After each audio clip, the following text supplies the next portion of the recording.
You are listening to an episode of Megan is Not a Parent, But.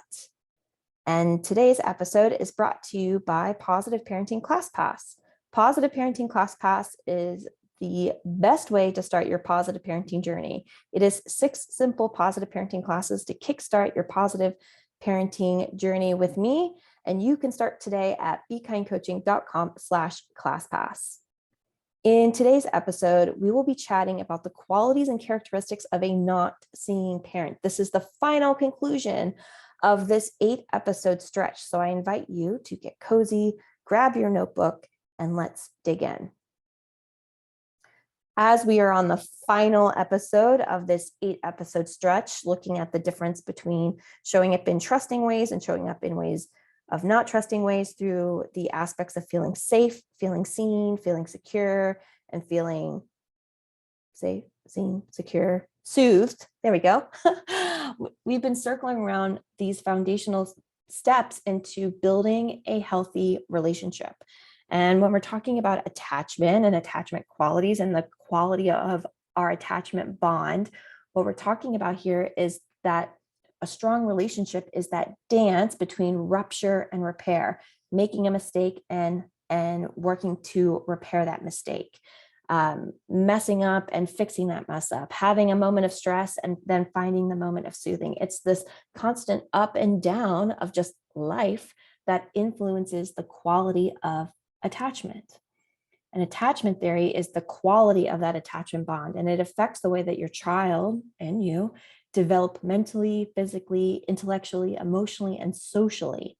The strength of that relationship is the main predictor of how well your child will do both in school and in life, how they learn to find security within themselves and within their primary caregiver, which oftentimes is you who is listening.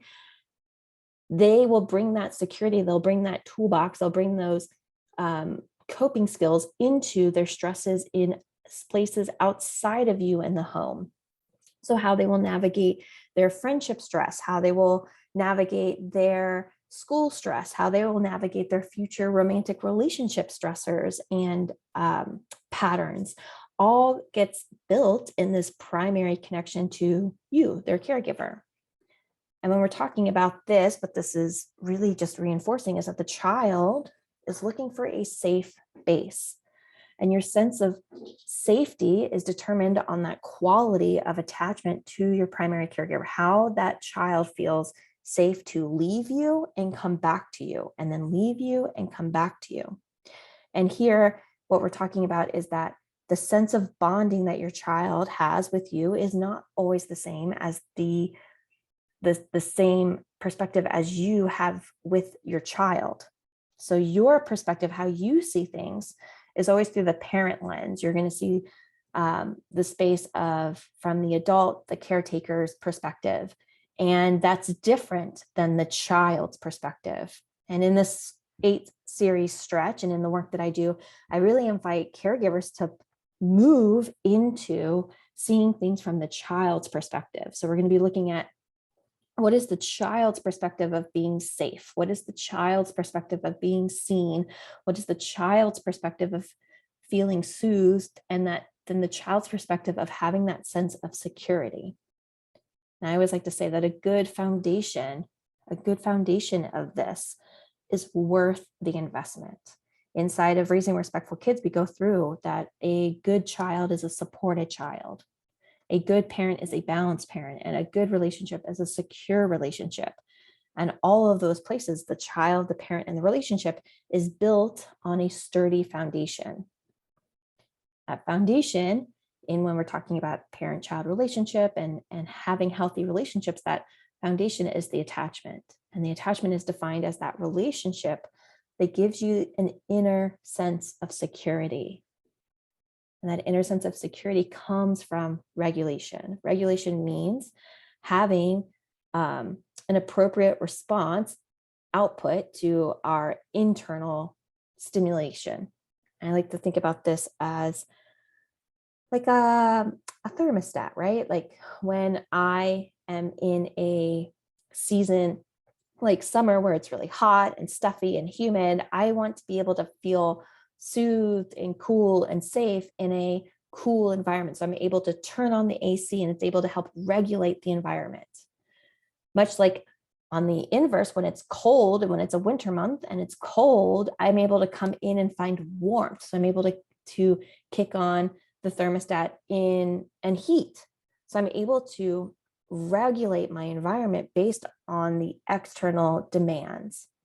And we think about that like our thermostats, our heating, cooling systems, and finding relief from the elements and circumstances outside. That's much like our life as well, that we have emotional regulation, where emotional regulation is having that regulated nervous system that can move easily from high and low states back into a state of calm and contentment. So throughout the day, you're going to have natural spikes and dips, and you're able to do what you need to do to kick on your thermostat to make an appropriate response so that you can come back into a state of calm and contentment. I think about this when I drive in traffic and someone cuts me off. There will be an initial moment of stress, and then I'm able to regulate and calm back down. And sometimes that's easier to do. Sometimes that's harder to do. Sometimes I stay in a state of dysregulation longer. And that dysregulation means that I'm having a difficult time moving from high and low states back into calm and contentment. And this could be from many different factors. It could be because I'm hungry. It could be because I am not rested enough. It could be because I am not feeling connected enough. Maybe I have a narrow window of tolerance where I have I like to call it thinned bandwidth, where I'm feeling very stressed on a lot of things. Recently, actually, just this weekend, I was on a run. And after the run, I know that when I run, I am in a state of dysregulation. My body is overheated. I am tired. I am thirsty. I'm in pain. I have a very hard time making logical decisions immediately following a run. Like, I don't like to eat after I run. I just like to really be able to stretch and cool down and come back online. And then I do things like take a shower and eat and talk. But immediately after running, I'm offline. That's why I say I'm offline. And this weekend, I was in a situation in a public state where everybody else was regulated, and I had just finished the run, and I was in a state of dysregulation, and I was trying to give cues, and the person who was trying to talk to me was not interpreting my cues, and was actually adding to that stress to the point where I was crying. And I was like, whoa, something like we got way off. And I was with a friend, and she too then was so caught off guard. She was like, wow, Megan, you're never like that. And I'm like, I know I'm never like this because I work really hard to stay regulated. I normally have access to my tools to regulate myself. But at that time, I was offline totally. And I think that that's natural. And I know that about myself. I'm self-aware enough to know that about myself. And I do work to communicate that to others. And that's why I also say a lot that it's important to do this work of observation and interpretation, noticing like, wow, when are my actions as a caregiver, when is my actions as someone who is regulated, how is that being interpreted by the other person? Are my actions being helpful or hurtful? Are they giving cues that they are escalated or de-escalating? How can I, as the person who is not dysregulated, do that work to help soothe and calm? And that practice is called co-regulation. So when someone talks to another person and that person is dysregulated, i.e., I had just finished the run and this person was talking to me, they were in a place of regulation. They were in a place of logic. They were in a place of trying to talk about logistics, and I was offline. I was saying things like, I can't talk about this right now, or this doesn't make sense to me, or I'm not understanding what you're saying. Can you email me? And those cues, they were not interpreting them. They were unable, they were blocked to enter into a state of co-regulation. They were missing my cues. They were missing like, hey, she's offline. Hey, every question I ask her is escalating her. Hey, her face is red. She's not answering logically. She's not able to speak rationally right now. And what ended up happening was that we got into a state of dysregulation where this person came to me. I was offline. I was elevated. I was upset. I wasn't able to communicate. And that then created them to shift into dysregulation too. They then became disoriented and confused, and they shut down. And then we ended up leaving that situation unresolved. It wasn't resolved until hours later. And I'm talking like I got home, I like cried, I reached out to people, I watched a couple episodes of Euphoria, I just cuddled on the couch. And then I got an email. Actually, a person had stepped into repair and emailed me and took accountability. They were like, look, we were trying to be helpful. It was not helpful. I understand that.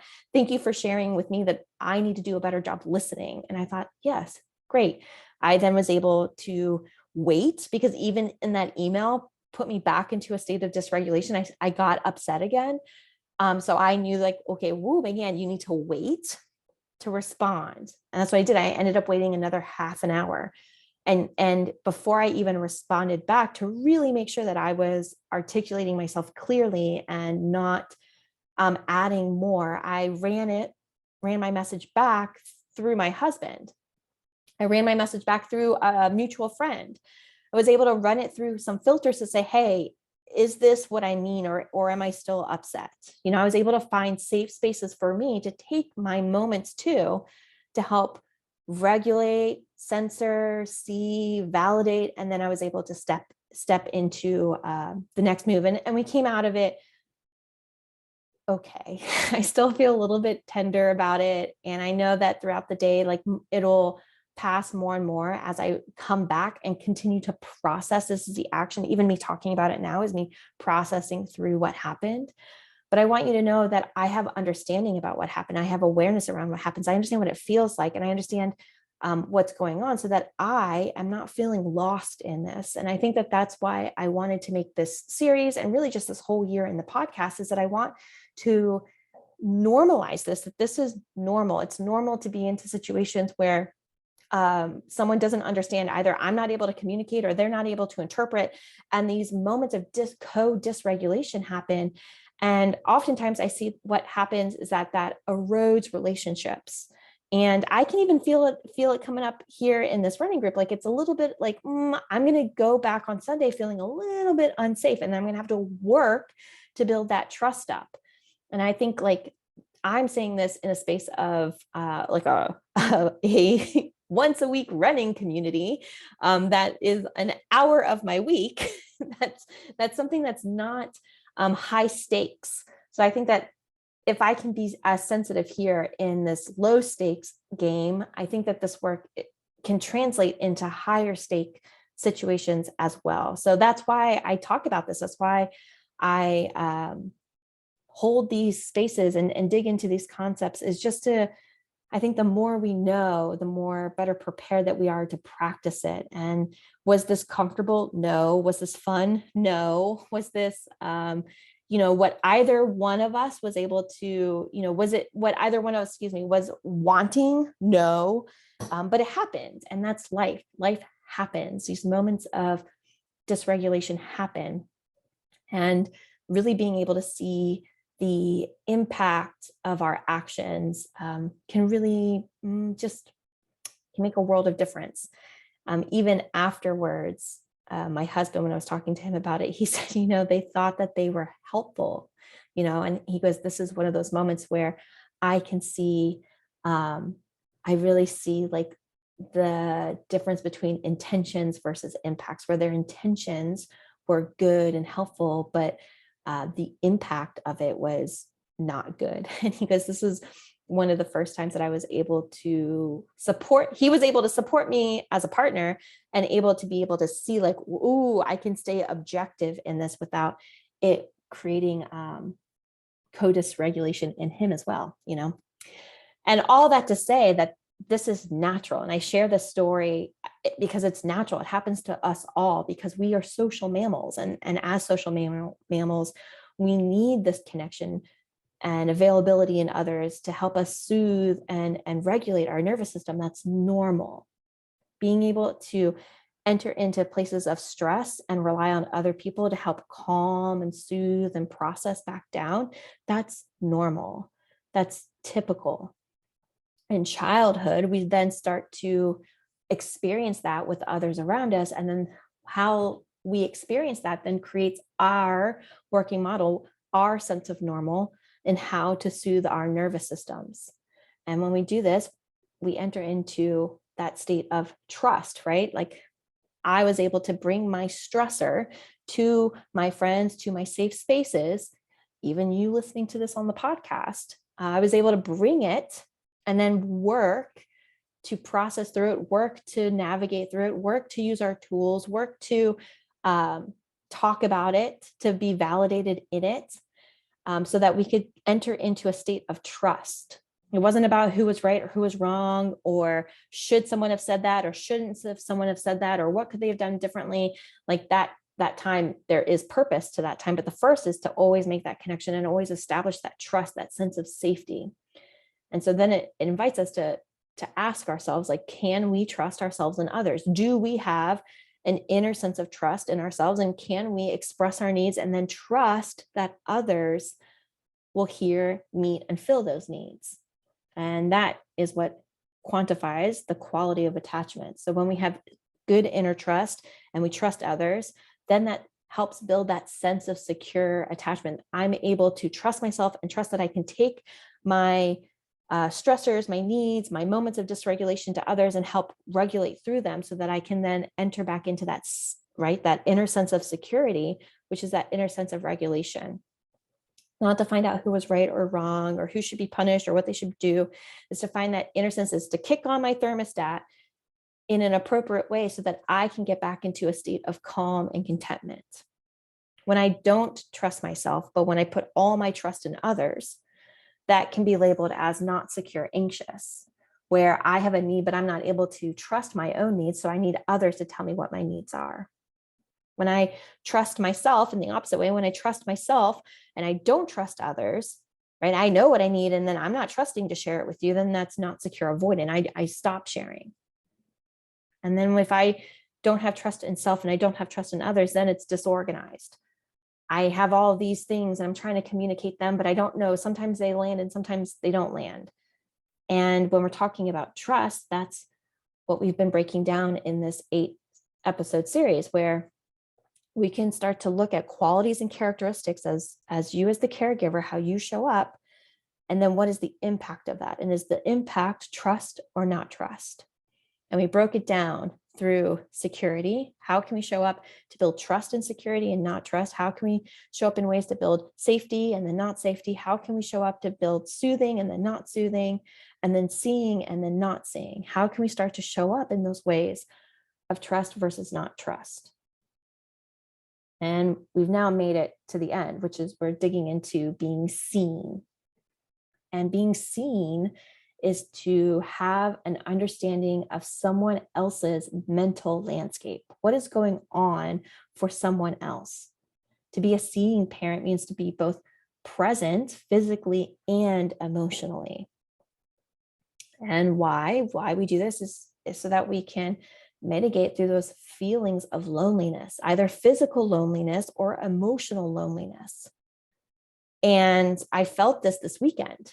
When I was like, whoa, what's going on here? I wasn't physically alone because there were people around me. I felt emotionally alone. I felt like, wow, no one gets what's going on here. No one sees me. No one understands what that happened. In the moment, everybody was flipped. And I think that's the power of being able to see someone, to understand someone and be able to connect to someone, is to help mitigate through these feelings of loneliness. I shared this last episode. I'm going to share it again. It's from the book, Adult Children of Emotionally Immature Parents, when we're talking about being seen and being seen by people and people who are close to us. She writes, parents who are emotionally immature are so self-preoccupied that they don't notice their children's inner experiences. In addition, they discount feelings and they fear emotional intimacy.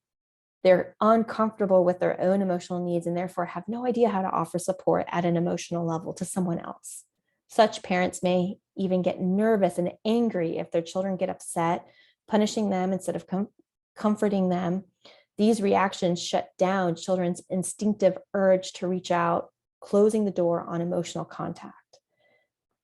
And I read this now through the lens of the not seeing parent and think, oh my gosh, if only they knew, right? If only they knew, and truly to know. It's different to have like a logical understanding or to like, yeah, I've heard of that, but to really know that impact, I cannot imagine. And I think about my own mother in this. I think about the times where I was dismissive, and in those relationships that I was dismissive of others' experiences, or the times that I have had my own experience dismissed, and how much I had to advocate for myself to be seen. I think if the other person who is creating this sense of not trust or creating the sense of not feeling seen, if they understood, truly understood from the other point of view, I don't think that they would want that. Like, I don't think that's anyone's intentions. And I think like to not feel seen is just like, oof. I think this is why I saved this one for last, because this quality is just, it hits me. It hits me different. So in this space, the question that we've been talking through is, does the child have a sense of safety to land and launch? So asking yourself, is my child showing up in ways that demonstrates to me that they bring me their stressors and then they feel comfortable going back out and trying again? Do they feel safe to come to me to share and ask for help and support and then to launch from me back out? And for the child's point of view, what they're asking is the parent a safe base to land and bring my stressors to and then launch back out into the world? And in this space, as we've been talking about feeling seen and being seen, the question then is, how does the caregiver see their children? Are they able to understand and pick up and truly see what's going on physically and emotionally in a child? Are they able to pick up on the signs and cues to say, ooh, they are dysregulated right now. They're in a state of distress. This is going into interpreting their behavior. This goes into confronting their beliefs about behavior. This goes into saying like, oh, someone who is feeling good would not be acting that way. And how can I show up to help see them and understand them and then do what I can to help find that state of harmony? So we're talking about stressing versus harmony. Stressful means that I'm misinterpreting those cues. I'm seeing something that is frustrating, that is overwhelming, that is dysregulation. They're crying, they're acting out, they're saying hurtful things, they are flipped, and maybe they're not able to articulate what they need right then. This was what happened to me on Sunday. I thought I was articulating what I need, but the person who I was with, there was no relationship between us. They weren't able to hear it. They weren't able to understand it. They weren't able to interpret it correctly. And so they were showing up, filling a need that they thought I had, that I had not even communicated, nor was that even what was going on. And so they came, and my situation in the running group was a stressor to them, and they didn't know how to navigate that. So we entered into this state of co-dysregulation.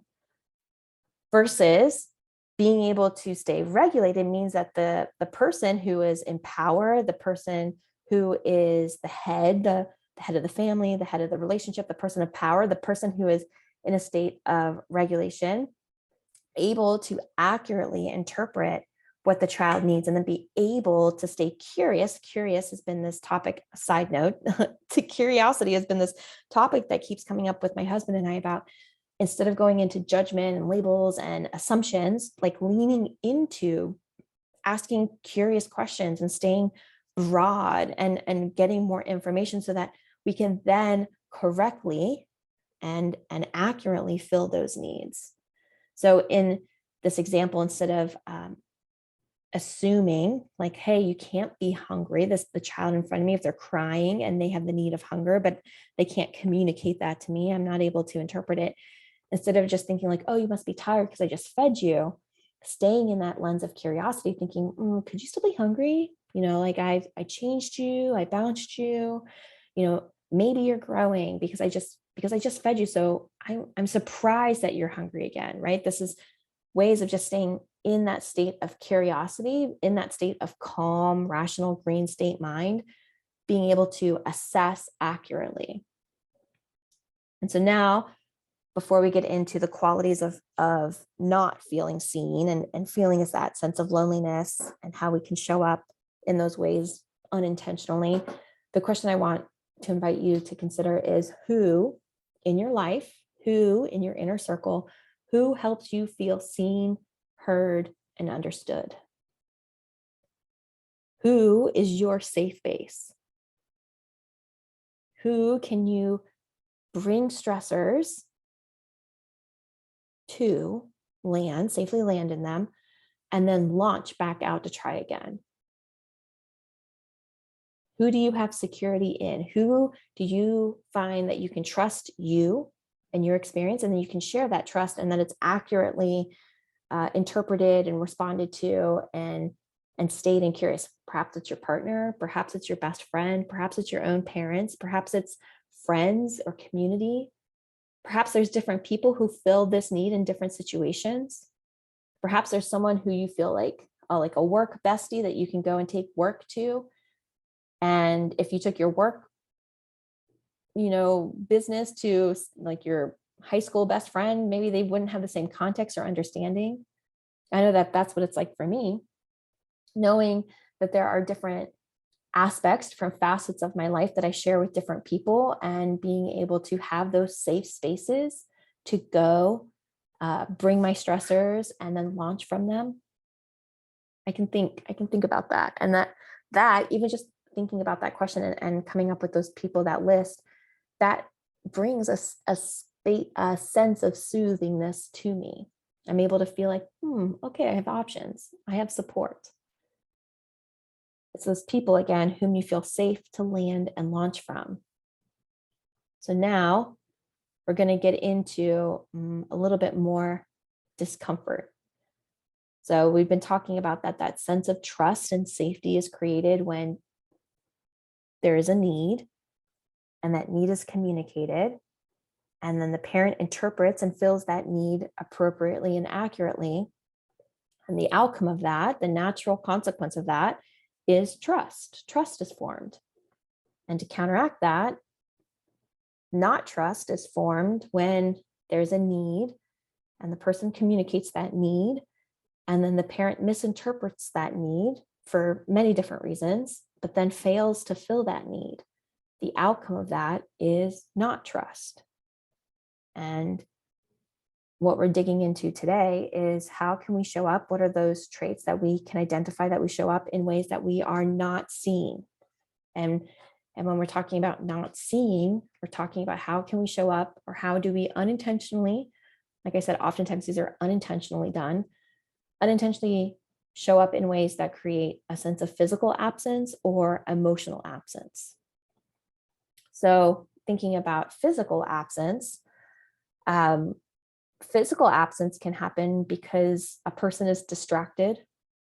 It can happen because a person is overextended, and it can happen because a person is uninvolved. When I'm talking about distracted, what I'm speaking to is, it could be phones. Like phones, I think, is one of the biggest distractors. I know it was a very a very big point in my marriage, even, that my husband said, "You're always on your phone." I'm like, "Yeah, but my phone is my work." And I had to really create boundaries around that. I have an 8 o'clock alarm that used to go off for a very long time that say, "Turn off your phone and connect to your husband."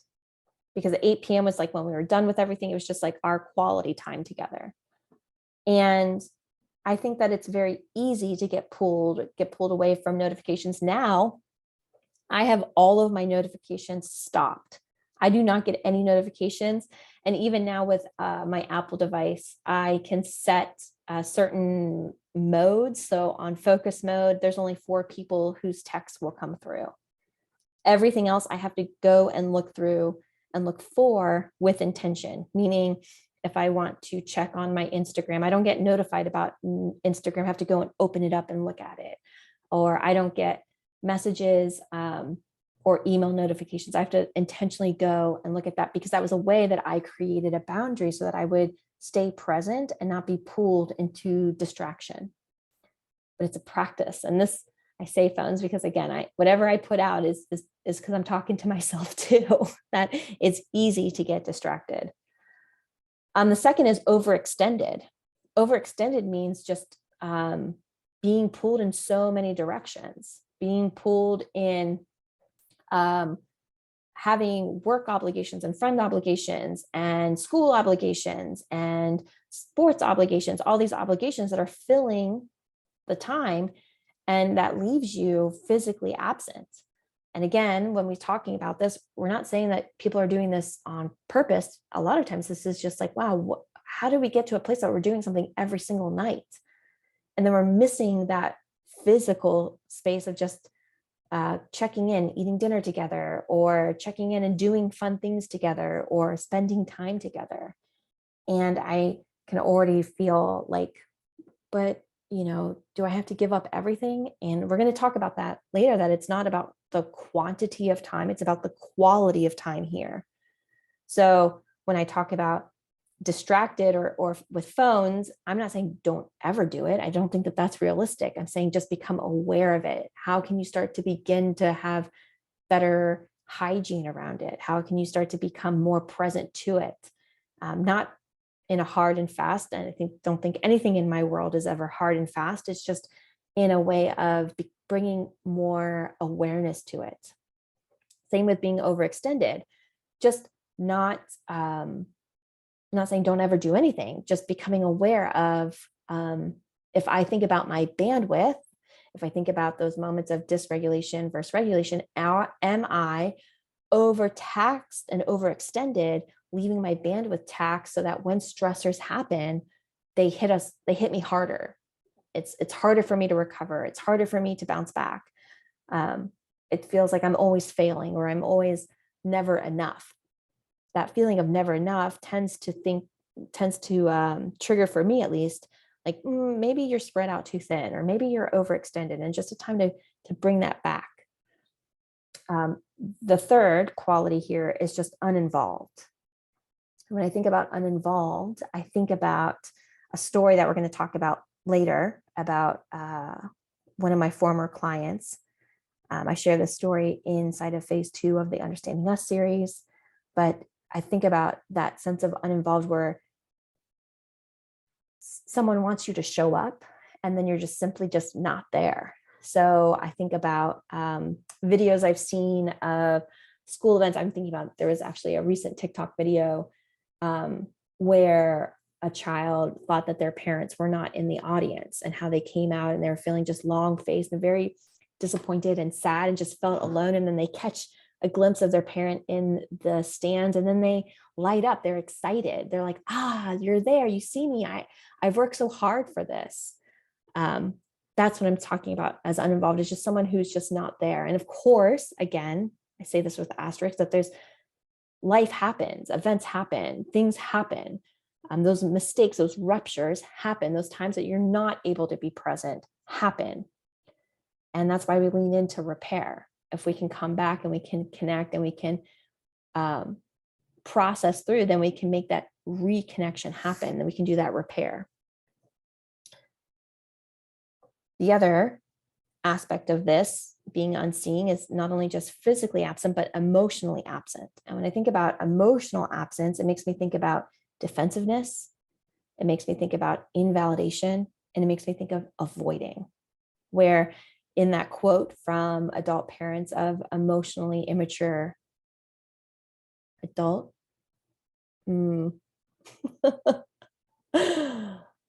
of emotionally immature parents. There we go. It took me a second. When I think about that, when I read that quote or read that passage, I think about defensive parents. I think about people in relationships when they're faced with conflict, and instead of leaning in and that getting curious, they get defensive.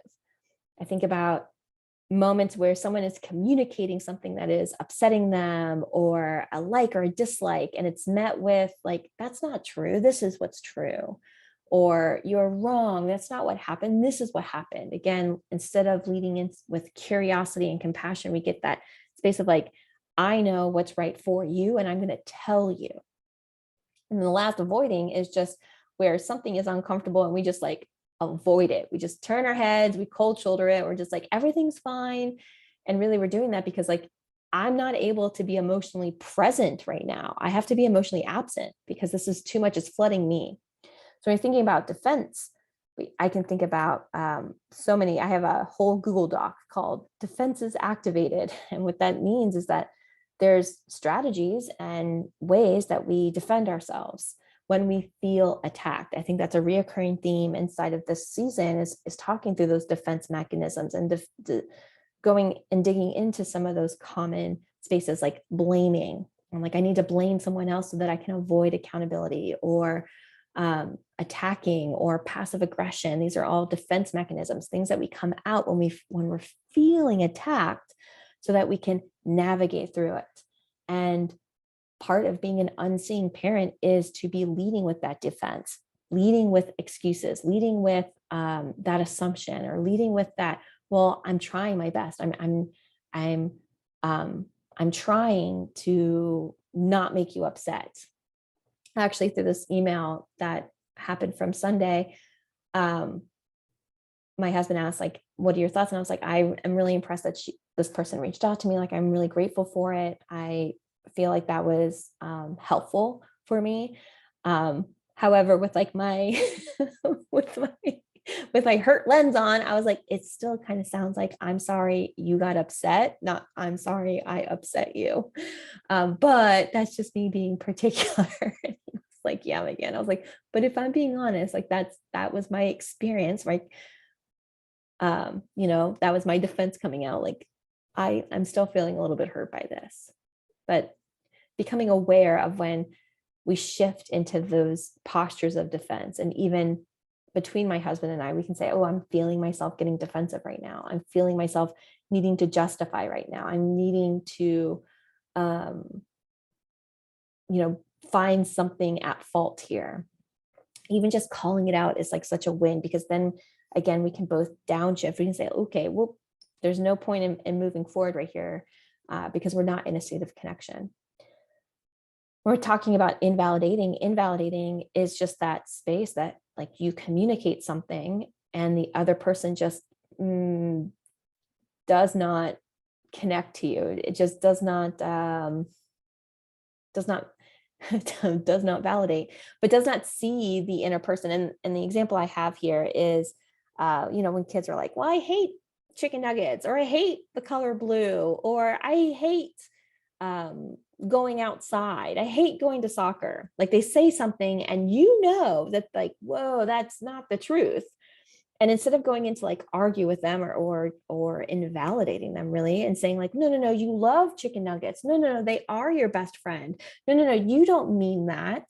Like, picking up this bait to just go in and like tell them what right? This isn't accurate.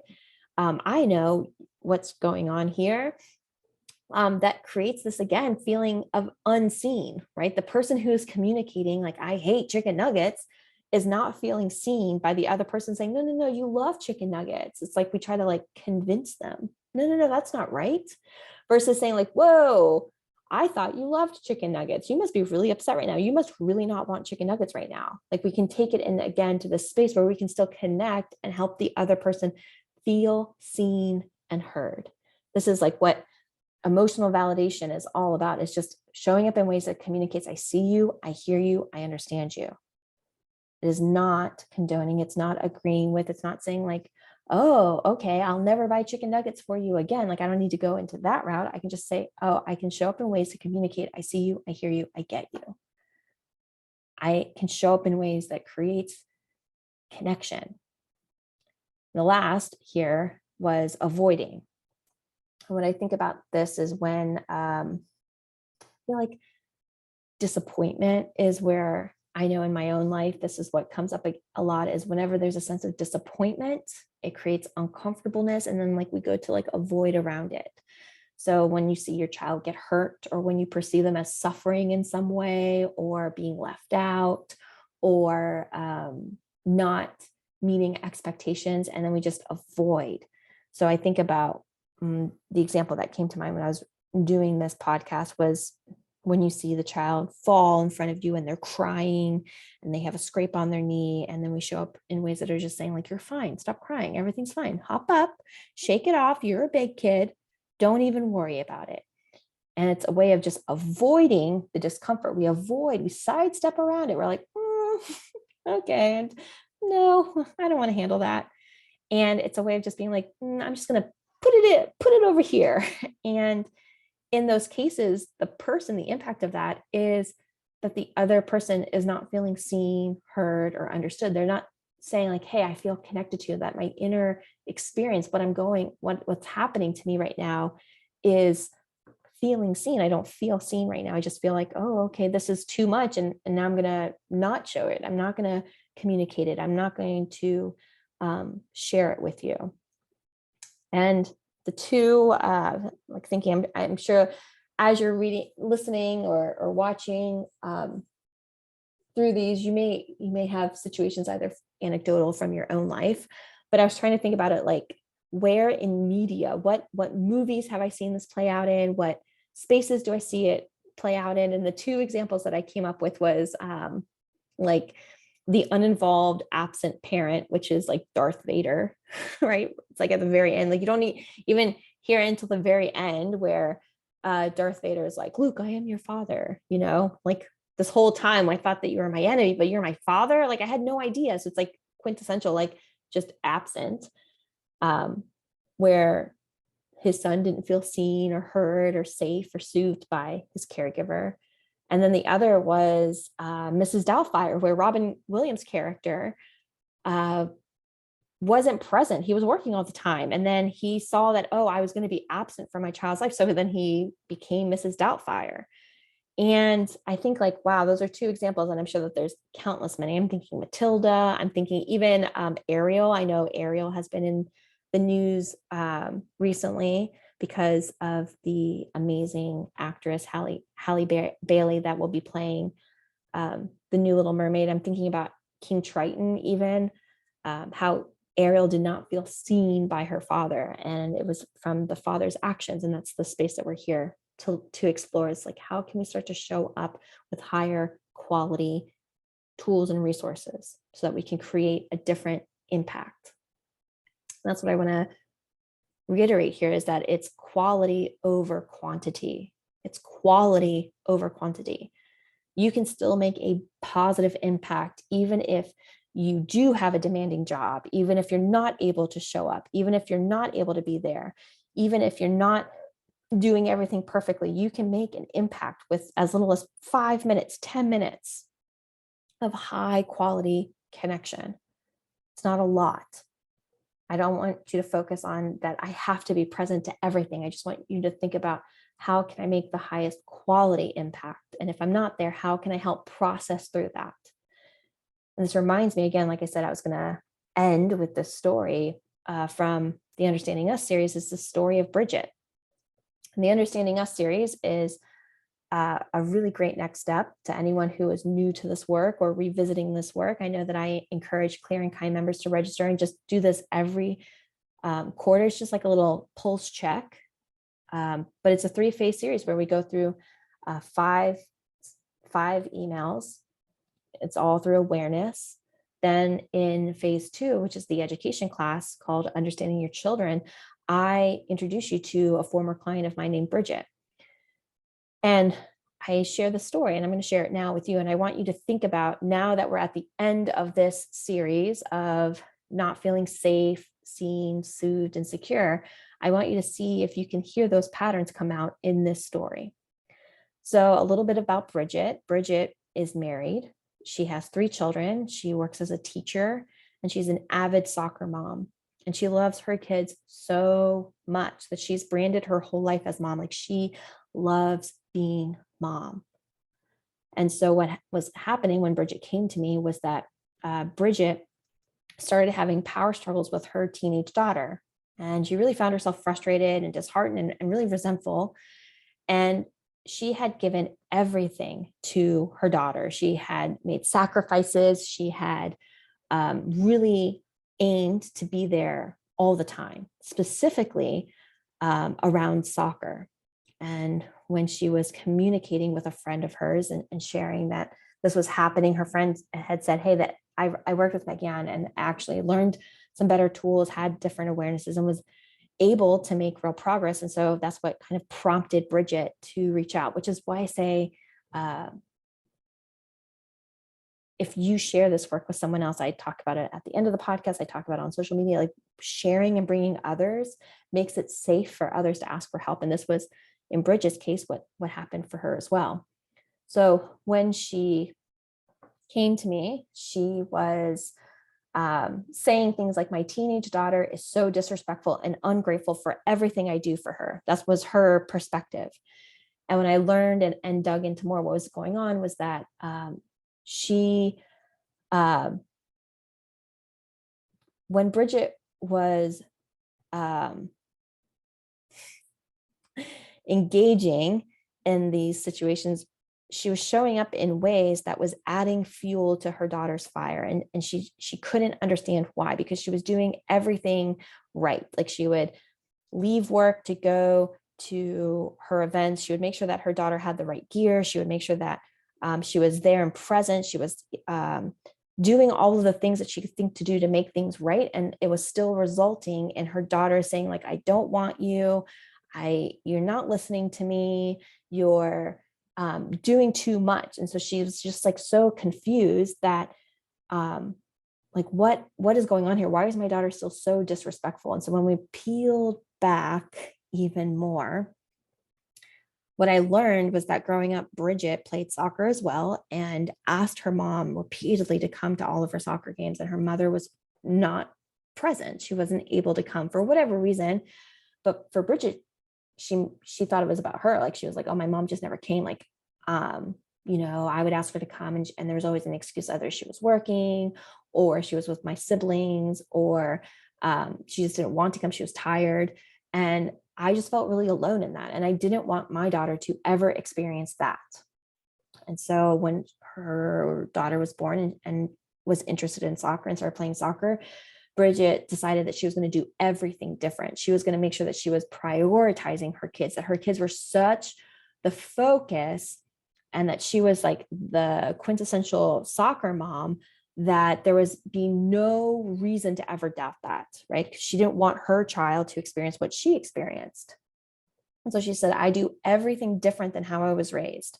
She doesn't know what I'd give to have my mom parent me like I'm parenting her, right? Like, so Bridget doing things based off of what she's interpreted, right? Her interpretation of events, she started doing everything differently. So she started showing up where her mom said, I can't come. Bridget was always there. Where her mom said, I'm too busy. Bridget said, I'll cancel everything to be there. Where her mom said, I can't take you to practice. Bridget said, I'm going to take you to practice. I'm going to be on the front. I'm going to have a t-shirt that says, go team. Like, I'm going to be everything. And in all honesty, like, what was going on was that it was just different details.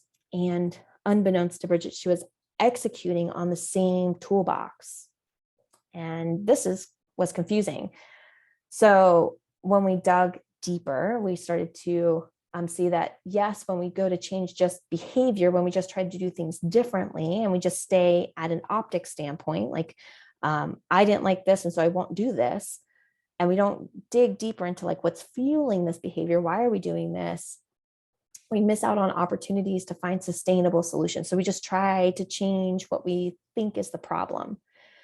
And what was happening was that the outcome was that product of the system. So the system is that toolbox, the beliefs, the thoughts, the experiences, the interpretations, the observations. If they're left unchecked, then we can unintentionally produce the same system.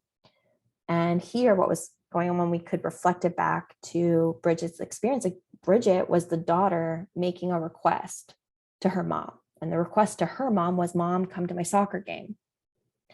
And the parent then ignores the request and says, I'm not able to do that. So daughter makes a request and the parent says, I'm not able to do that, which resulted in Bridget feeling unsafe, unseen, unsoothed, and insecure, right? I have a need. I'm communicating it to my caregiver, and my caregiver is not meeting that need. I'm not feeling seen, safe, soothed, and secure. And in Bridget's case, she attached to those details of the story, which was soccer, right? She was like, okay, well, my daughter is going to play soccer. I'm going to make sure that I do everything different. But actually what was happening was that she was doing everything the same. So when her daughter made the request, and the request was different, but the system was the same. The daughter makes the request. Mom, stop coming to my soccer games. The parent ignores the request and says, I'm not able to do that. So here, the daughter, again, is communicating the need, though the need is different. The parent was still saying, hey, I'm not able to do that. And what was happening was now Bridget's daughter was feeling unsafe, unseen, unsoothed, and insecure. That's how we create the same thing as when we're talking about cycles. We can unintentionally repeat cycles with the best of intentions. So Bridget was unaware. She was unaware of it because she was like, I love my daughter. I love being there. I love my children. My whole life is branded to them. I've given so much up to be there for them. But she was blind to the impact of her actions. So really what Bridget did was investigate those limiting beliefs that came up, investigate those triggers, investigate how she was seeing things from the adult's point of view, which is exactly what her mom did, which is normal when we enter into those cycles and we take in those spaces. And really the work that we're doing is centering the child's experience. We're centering the other person's point of view. We're starting to practice empathy and compassion to see it from someone else's point of view, even though that point of view might be hard to see. So that now we can start to show up to see her, to hear her, to soothe her, and show up to her in secure ways. And that's what this entire journey is for, is to build that relationship back and forth. So Bridget learned tools, started to practice tools. Was it easy? No. What were those tools? The tools were validation, empowerment, and repair. The tools that were missing from her toolbox before. So she could able to show up in ways that her daughter could now feel that. So at the beginning, when her daughter was going to see herself as being, that she thought that her daughter was ungrateful, or, being defiant, or so disrespectful, like so unaware of everything I give up. Now she's like, oh wait, she was self-advocating. I was just missing it before, but she's actually self-advocating. I'm proud of her. I'm glad that I'm that she was talking to me. I'm glad that she was able to speak her feelings. And now there's opportunity to find agreement in it. So if she couldn't go to all of her soccer games, like what would her daughter feel comfortable with? And then it was up to Bridget to show up in ways that helped her daughter feel comfortable and feel supported. And it's hard. It's hard because it means changing behavior, which is what we want the children to do as well. We don't want them pushing back on this. We want them opening up to us. We want them sharing their life with us. We want them going deeper with us. And how we do that is we start to assess, like, am I being interpreted as a safe, seeing, soothing, secure caregiver? And when I was thinking about this episode and rounding up this series, I really wanted to dig into that story specifically, because that story just articulates it so well.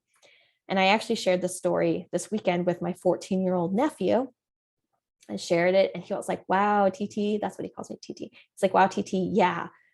Because he said he was giving me insider scoop from 14-year-olds. He said, all my friends were like, we're not going to do this to our kids. And I was like, well, you might be doing it the same way, just differently.